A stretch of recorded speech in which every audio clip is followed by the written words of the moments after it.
everybody. Happy 420. Woo! Don't worry, I'm not going to do anything in here, Erica. This is a dry campus. Yeah, okay. I'm sure it is, right, students? So my name is Dr. Summer Qabazard. You got it, Ned. So I'm half Kuwaiti, half English, as Erica said. I just became a U.S. citizen in January. Yay! Through marrying this lady. This is my wife, Jessica. My pronouns are she, her, hers. Occasionally a they is okay, depending on my mood. So I teach English at USF, and yeah, I've lived everywhere.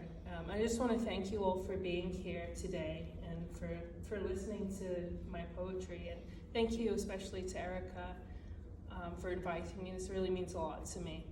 And I'm really glad that I met you. And I'm really glad you told them a story about Mia, your foster kitten. It was funny because Summer asked if she and Jessica could come see Mia afterwards. Of course. I was like, I insist upon it. Yeah. Yes. So I was fostering this kitten and I was bragging about her on Facebook, and Erica saw her and she said, I have to come and meet her. It's true. Have you shown them the kitten? No, You have to show her. Very reticent about You have to talking show about her. it, yeah. She's Siamese. She's the most beautiful cat. Anyway, I want to acknowledge that we're on colonized land being used by white people and others, and it belongs to the Seminole, the Tocobago, Timucua, and Calusa. So I know land acknowledgements are bullshit because just give the land back, but with that, I'm going to read. So this first poem type thing, this entity here is a list of things my wife likes. Literally just we'll watch TV or we'll just be hanging out and she'll say, I like blah, blah, blah. And I started writing down what she likes. And she said, don't do that. And she felt weird about me sharing it, but now I think she's cool. Can I read it, babe? Okay. So things my wife likes. How these things are supposed to be like timeless evil, but they're getting conquered by a 16-year-old and her friends. How they made him like this MFA bro stereotype. How this guy had Bert and Ernie beds in his apartment. This little kid who delivers the gossip papers. Their slightly sunken living room. This interpretation of capitalism. His pretend accent here. How they invited all these transvestites, and then there's a random homeless man. His very obvious evil name, Lucius. How this guy has a raven, and it just hangs out in the bank. How it's turning into a salad, that she wrote it on a saw. How much they like Christmas. The happy little skulls on her shirt. How Bob just fucks off from his business in the middle of the day. See, she's funny. Those are all her words. That's not like, that's her poem. I just wrote it. Okay. Well, this is one of the ones that I wrote during my doctoral studies at Illinois State University. It's not funny, but it's okay. The uncertainty of affection. We telephone unhappy. We speak with affection. The moment smells of vanilla. I recognize the moment. We don't always speak with affection. Keeping by mildness, I notice the leaves. I lie under a canopy of music. I lie under the color of wine held by a glass. I honor the uncertainty of affection. I feel the night change above the house. The night offers me dark seconds. The night is an expectation. Words fall from our faces. Shadows replace syllables. The sound is a winding, ready to leap. The speech attempt has a harsh effect, a failing of softness. I'm happy about the not speaking. I'm happy about the no answer. The house sleeps. The house is full of moments. The house is full of you, not here. Here's another depressing one for you. So I lived in London during the Gulf War in 1990, 1991. We went on vacation on my birthday, August 1st. I picked that day to travel, and then the war broke out the next day, August 2nd. So we ended up staying in London for a year instead of just a couple weeks as planned. So when we came back to Kuwait, everything was different. It was bad. And I remember the trauma that I witnessed on TV, just seeing what was happening while I was gone, and then the trauma of coming back and seeing so much just flattened, dead.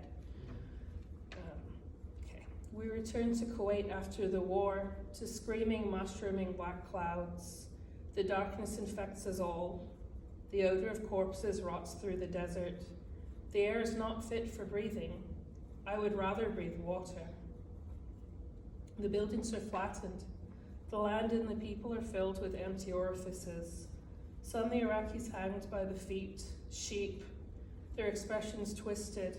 Some they lit up, their flaming eyeballs rolling and bursting from their skulls, dying as breathing torches.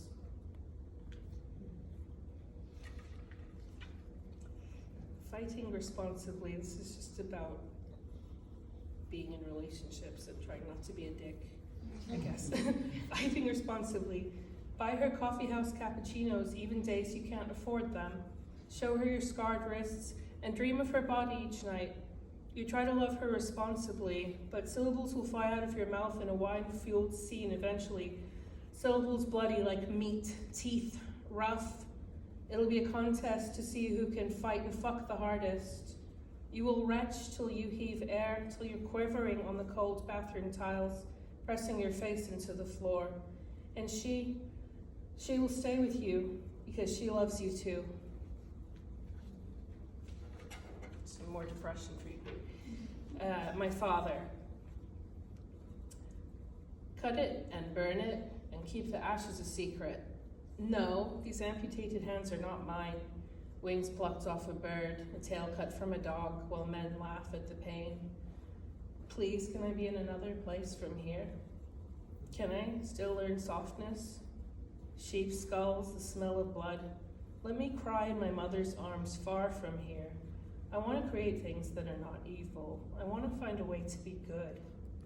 I try to see my dark hair and eyes as things my ancestors gave me, and not things my father gave me, and not my father's father, who beat him worse than mine beat me, or his father, or his father, or his father, or his father. This one's a little bit more jolly. Night drive. I drive you far from the city. The sadness glides from tree to bending tree. It's a breathing sadness. Your dark brown eyes watch me. The world falls from your eyes. The air is cool against our cheeks. The air is green electric twinkling. The apple trees create an apple smell. The stars are clean and bright. The sky drowning in stars. We take each other in under our stars. Our skin touches under our stars. The light lies on our skin. Each star is a memory, each memory a promise. The violets are singing their color. I slip you the colors of me, and you drink them like you're dying. The blades of grass are wet between our toes. The trembling starlight catches the dewy grass. The night is liquid in my mouth. The night is glowing. The night is wetter than the inside of my mouth. Some more depression for you. Bubblegum. I see a little girl on the flight to Sacramento in the row ahead of me. She looked so much like me when I was her age. Pretty girl, black hair and pigtails. I was her age when it started. She hugs her pink teddy bear and looks out the window. The clouds are pink bubbles, bubblegum. I realized then, how could I blame you for anything? That little girl who defended her brothers and her mother, the little girl who gave her love so freely. You did nothing to deserve what happened to you. Please, forgive me. Okay, I'm not going to read anything else depressing, I promise. Two jolly ones to end with. Reasons to live. Yes. Let's be happy again. Florida beaches, freckles, dogs, cats, bear hugs, gold wedding rings, porch swings, walking into the ocean, acoustic guitars and the way they smell, the color purple, kisses that feel like time travel, tan skin, Dolly Parton, drag shows, drunken dancing, neon crowds, the full moon, people losing people when they die and not before, not completely losing people when they die, they're white bubbles of light over your shoulder, rocking chairs, curly brown hair, lists, lungs full of Christmas, snickerdoodles and schnoodles, sex, sex, reading nooks, the smell of books, fire pits. My wife, spontaneous tattoos the day I met you, people who wave as they drive past you, people waving from boats, love notes, a blue sky of stars, abuelas, hazel eyes, the coffee shop in Normal, Illinois, sleeping next to someone you love, yellow honeybees, pine trees, pot cookies, poetry, therapy, manatees, Moira fucking Rose, skinny dipping in the ocean at midnight, white string lights, fresh cut grass and lemonade, the most beautiful person you've ever seen or ever will see looking at you like that, just like that. Seashells, church bells, carousels, waterfalls, green chalk on the sidewalk, people reuniting at the airport, farmers markets, Ferris wheels, choirs, falling asleep to the sound of rain, driving fast in the middle of the night, dimples, sandcastles, Halloween costumes, wind chimes, red wine, the love of all my lifetimes, baby cuddles, bubble baths, cabins, driving a convertible under a pink Florida sky, friends, the day the pandemic ends, no, really ends, time machines, love. This is the last one. How to be a poet. This is kind of making fun. Well, I'll just read it. Decide what gives you feelings. Feelings. Sad feelings. No one wants to hear about sunshine and shit. Act sadder, damn it.